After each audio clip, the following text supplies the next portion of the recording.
Hey everybody, glad we could be here. Glad you could join me on the channel and to Grad Studies Academy, where it's a channel about finishing grad school without sacrificing your life, and that it's about you don't have to choose about doing well in grad school and having a healthy, enjoyable life. You need better systems and not more willpower. A lot of videos out there about willpower and what you need to do, and so this channel here, I want to discuss the systems so that you can thrive and survive in grad school. Well, not just survive, you want to thrive. And I think most people that go into graduate school, your master's or your doctorate, I think succeeding in grad school means accepting that your life is just going to disappear in a few hours or a few years. It doesn't have to be that way. It doesn't mean that, I'm going to do my master's degree. I'm starting in the fall of 2026. See you later, and I'll see you maybe in 3 years where I might have a life.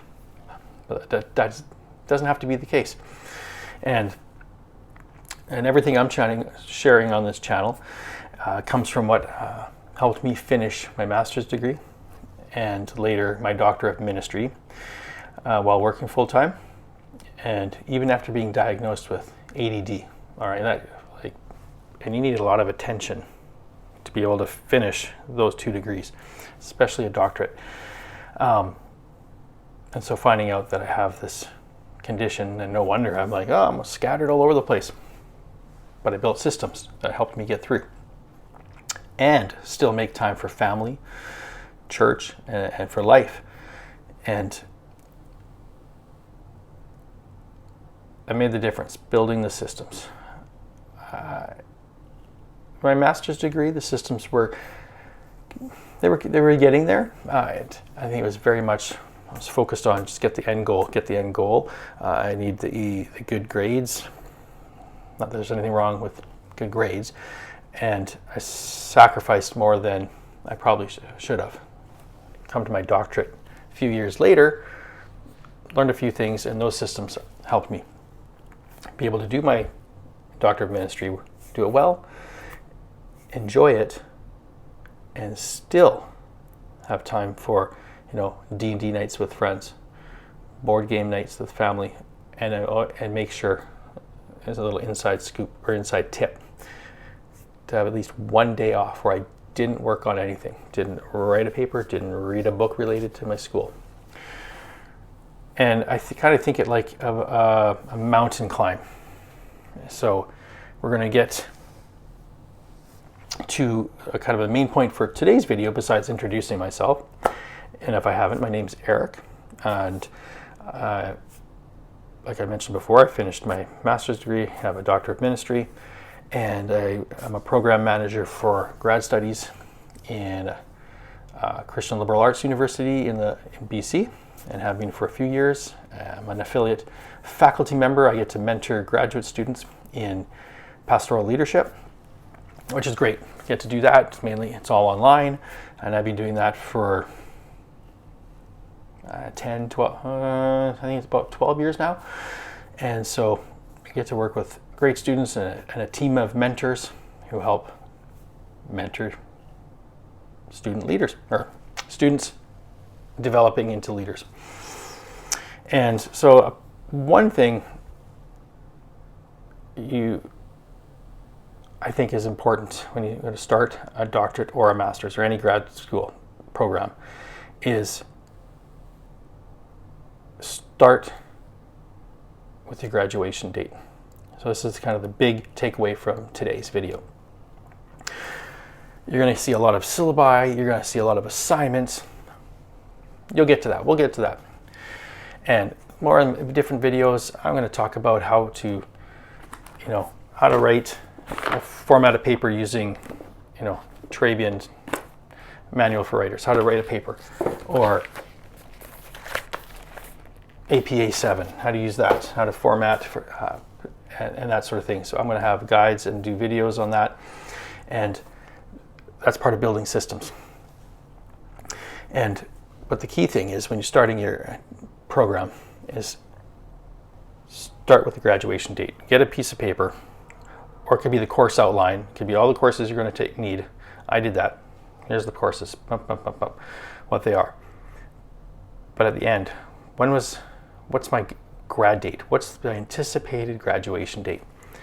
I wrote that date, and I posted, and I had those courses on a wall by my computer in my office, and there's grad date, April 23rd, 2023.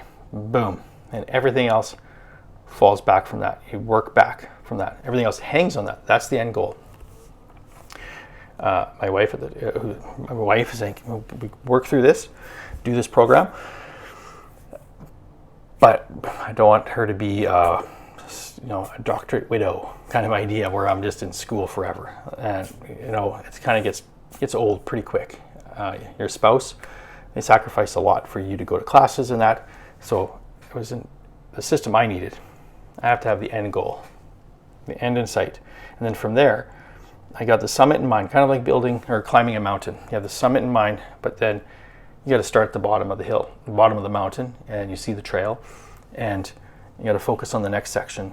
The trail might have a switchback, all these different things. There's the top, and at the top of that mountain is a beautiful view. And so that's one analogy you could use, but you have to have the end in mind, because when you're stuck in the trees on the trail climbing this mountain and it's getting harder, there's going to be treacherous spots, maybe even snow, a storm, who knows, or you get setbacks because you injure an ankle, whatever. And if you don't have the end in mind, you can lose sight and just say, forget this, I'm out of here. And then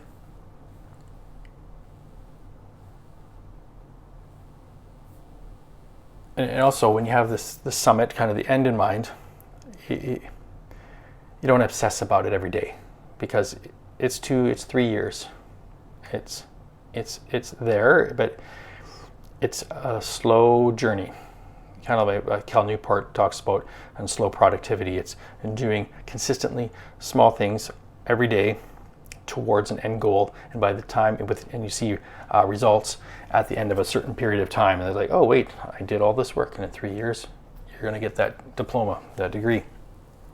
And so you can get discouraged easily with setbacks, but like a mountain climber, if you never look, or on a trail, if you never look up, it's easy to walk off the trail. Or if you're a snowboarder, let's say, and you go out of bounds, suddenly you're off trail and you lose sight of why you're climbing this thing. And as a climber, you're climbing this mountain trail, or you have an eye on the summit, but the eye on the path, and even have a map. I mean, that's a good analogy there, having the map, which is the course outline.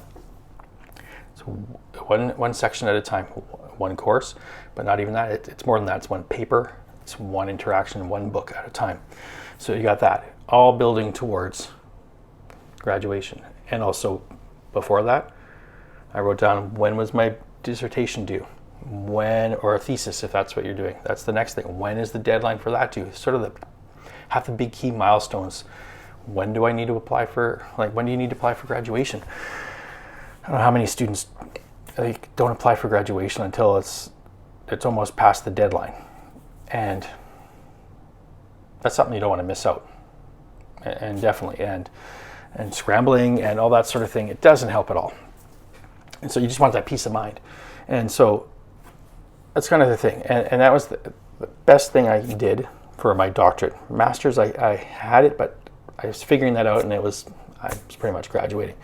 But for my doctorate, I had the graduation date, and then those kind of key milestones. And then from then, I went forward. So forward planning. All right, this is the first course.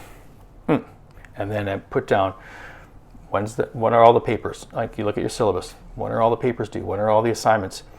And one tip for a graduate paper and doctorate, you might add a little bit extra time. It takes about 2 hours per page for a research paper. So if you have a 12-page research paper you have to do, you want to estimate about 2 hours, so 24 to 30 hours to write that paper. So if it's due on X date and you know that every day you work an hour and you kind of work the backwards, like, oh, I need to start on this paper about 2-3 weeks, even a month before. Start researching. That 2 hours a page, that includes researching, it's the drafting, it's the writing, it's citing, it's formatting, it's all those things. But if you can get the systems, which I want to help you with in later videos, those will save you the time, so you can spend more time writing, engaging with the material, and thinking clearly, and really getting into the topics that you're working towards. And also, when you have that destination in view, I stopped worrying about the entire journey and actually got to enjoy and focus on the next step, and the next paper, the next discussion, and also enjoy the classes with my classmates and engage with them, not view it as this pure just goal, get it done. If that's what you want to do, you know what, go ahead.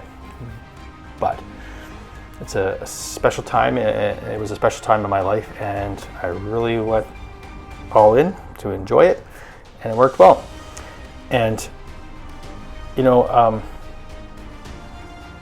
one thing is that I think that's how you survive and thrive in grad school.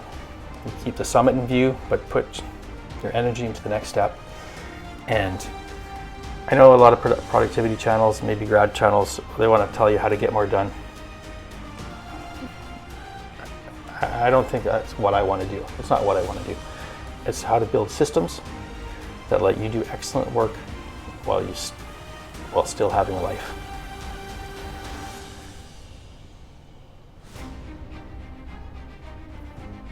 So that you can learn, grow, and thrive.